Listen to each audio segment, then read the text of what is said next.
আসসালামু আলাইকুম, কেমন আছেন? আশা করি সবাই ভালো আছেন। আমরা কালকে গেছিলাম মৌরিয়াবাসীকে, কিন্তু মৌরিয়াবাসীকে যাওয়ার পর সিদ্ধান্ত নিলাম যে আমরা রূপসা ব্রিজ যাব। এই কারণে আমরা বের হয়ে যাচ্ছিলাম, তখন দেখি অনেক লোকজন আসতেছে। কি আর করার, এর ভিতর আমরা বের হয়ে গেলাম আমাদের গন্তব্য স্থান রূপসা সেতুতে। রূপসা ব্রিজে যাওয়ার জন্য আমরা বের হয়ে গেলাম। তারপর সবাই যেভাবে তাকিয়েছিল আমাদের দিকে, আপনারা একবার দেখুন, মনে হচ্ছে কি নাকি। আমার ফোন ধরেছিল তো ওইটা, এর জন্য মানে সবাই তাকিয়েছিল। আমরা মৌরিতে যাই ছবি তুলে বের হয়ে যাচ্ছি, কেননা মৌরিতে অনেক লোকজন চলে এসেছে, এইখানে আর থাকবো না আমরা। তারপর যাওয়ার সময় এই রোডটা খুব খারাপ রোড, এই রোডে খুব ভাঙ্গা এই রোডটা, মানে কি বলবো, এই রোডে খুব খারাপ অবস্থা, এখানে প্রচুর কাদা। এই রোডটায় গাড়ি নিয়ে আসতেই মন চায় না, কিন্তু গাড়ি তো নিয়ে আসতেই হবে, কেননা এমনি তো আসা যায় না। গাড়িতে যাওয়া যায়, কিন্তু আমরা গাড়িতে যাই না, আমরা আমাদের বাইক নিয়ে গেছি। আমি আর আমার দুই চাচাতো ভাই গেছিলাম মানে ঘুরতে। প্রতি শুক্রবারেই আমরা ঘুরতে যাই। প্রতি শুক্রবার হচ্ছে গিয়ে আমাদের প্রোগ্রাম থাকে, আমরা তিনজন যাই ঘুরতে। যাওয়ার পর মজা টজা করে চলে আসি। এখন আমরা জিরো পয়েন্টে আসলাম। আমি বলছিলাম এখানে পুলিশ আছে, কিন্তু দেখি পুলিশ নাই। তারপর আমরা মানে একটু নিলাম, খুব মজা করলাম।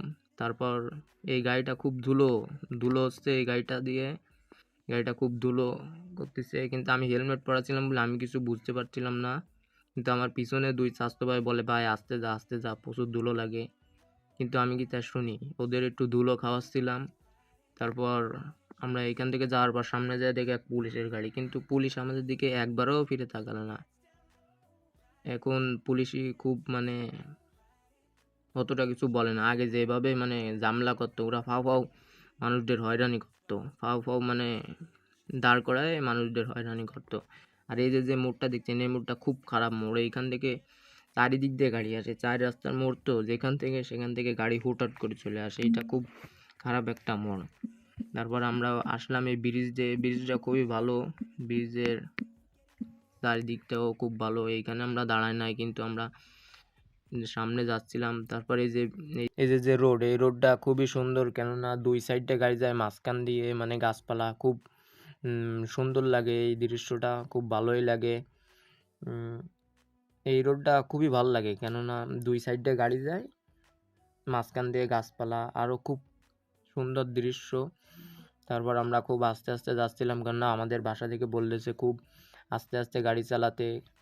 আর আমরা তিনজন তো আরও গাড়িতে ওভারলোড, এই কারণে আমি খুব আস্তে আস্তে চালাচ্ছিলাম। 50-এর উপরে কোনো সময় মানে উঠাচ্ছিলাম না। তারপর ওরা চারিদিকে বলছিল কি সুন্দর দৃশ্য, খুবই ভালো লাগতেছে, পরিবেশটাও খুব ভালো, কোনো গরম নাই, ঠান্ডাও নাই, খুবই ভালো লাগতেছিল। তারপর আমরা চলে আসলাম রূপসা সেতুতে। রূপসা সেতুতে যাওয়ার আগে দেখি এইখানে ট্রাক দাঁড়িয়ে আছে, ও জাম করে দিয়েছে। কোনো সমস্যা নাই, আমরা এক সাইড দিয়ে বের হয়ে গেলাম আলগোস, কোনো সমস্যা হয় নাই। যাওয়ার পর ওরা বলছিল কি উপর দিয়ে ওঠা, আমি বলছিলাম কি না, আমরা সাইড দিয়ে যাই, সাইড দিয়ে গেলে মানে ভালো নদী টদি দেখা যাবে। যাওয়ার সময় আমরা উঠলাম, এইখানে উঠার পর দেখি একটা ভ্যানওয়ালাকে সাইড দেওয়ার হরেন দেওয়ার সাথে সাথে সে আমাদের সাইড দিয়ে দিল, কোনো সমস্যা হলো না। আমরা আস্তে আস্তে যাচ্ছিলাম। এইখানে খুবই ভালো লাগতেছিল এই ব্রিজের উপর ওঠার পর। তারপর দেখি অনেক সাইকেল, এরা দেখি মানে সাইকেল নিয়ে আসে ঘুরতে নাকি জানি না, এরা সাইকেল নিয়ে দেখি অনেক লোক আছে এটা সাইকেল নিয়ে।